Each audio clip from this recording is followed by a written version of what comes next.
here we go again. It is the Jah and Pint Show, episode number 10, coming straight to you. I'm reviewing Half Pint's contract right here. You see this? This is a contract. Is that easy? It could be over. Oh, I'm sorry. Oh, okay.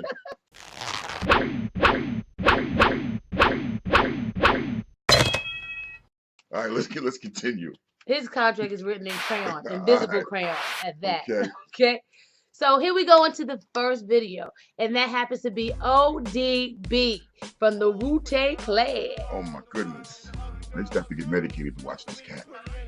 The fact that he used this video is part of Dolomite, and this video is funny. It is. I like the whole 70s joint. They have words going under that, because I don't think many people could understand what he was saying. I think he was making up words as he went along, and I don't think it's a bad thing. But again, that's what you loved about ODB. Come on, this was the same dude that showed up on MTV going to get his food stamps. In a limo.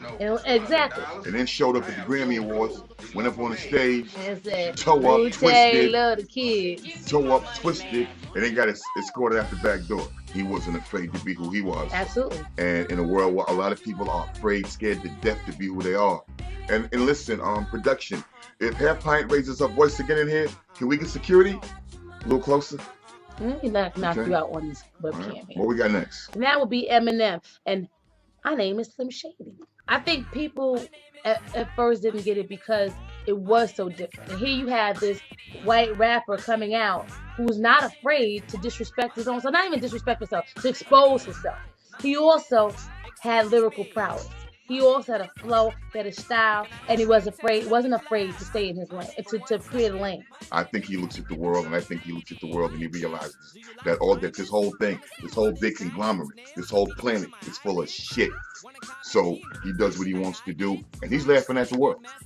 But again, when you look at his body of work, you listen to him, you can appreciate his struggle and his upcoming because he stayed true to himself. He didn't try to be something that he wasn't.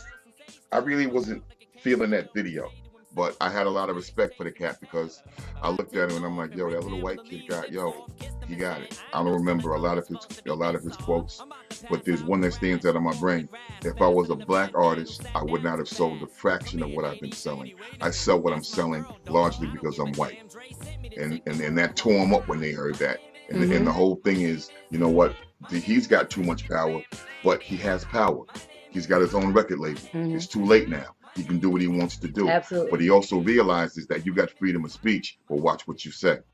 All right, here we go with the next song. And this happens to be NWA. And they are an intricate part of hip-hop and the establishment of what we see now and it being global. How are they an intricate part of hip-hop? Or because what we see is we see the transition of maybe hip-hop. They contributed to the downfall of hip-hop? To the roller coaster effect? Being driven over the cliff? No, let me tell you. He swallowed it. That was but listen, hold on. Let's look at the beginning of their work. Playing devil's advocate. And I understand I'm just asking. And I understand that. In the beginning, they became, what they were was the flip side of the coin of Public Enemy. In the beginning. But at the same time, if you look at the dynamics of NWA and what they were trying to do in the beginning, they were taking more of the mentality of the Black Panther Party than you would say than like maybe even X-Plan and Public Enemy from the standpoint of we're talking about what's going on in our community, we're talking about what's going on in our hood, and we're gonna galvanize. Now what happened after Ice Cube left? Because he was the writer? This album, Straight Outta Compton, this was an introduction to NWA. This was an introduction saying, yo, world, this is us, and this is what we about. It was genius to me because we're going to come out as these militant cats with these guns, this, that, and the third, and right away, without even exploring the avenues, you'll put this out there. It's these black kids with shotguns and machine guns, and yeah, we're gonna destroy the black community some more with this. But what did they come out and say? Fuck the police. Right. 100 miles and running. But they controlled that content. But once again, that shit backfired on them again. Now these cats went platinum and double platinum with no airplay. Right. So what did that show you? That shows you that people will find good music when they want it. And again, that's what we've been talking about. If you tell people the truth, they will listen.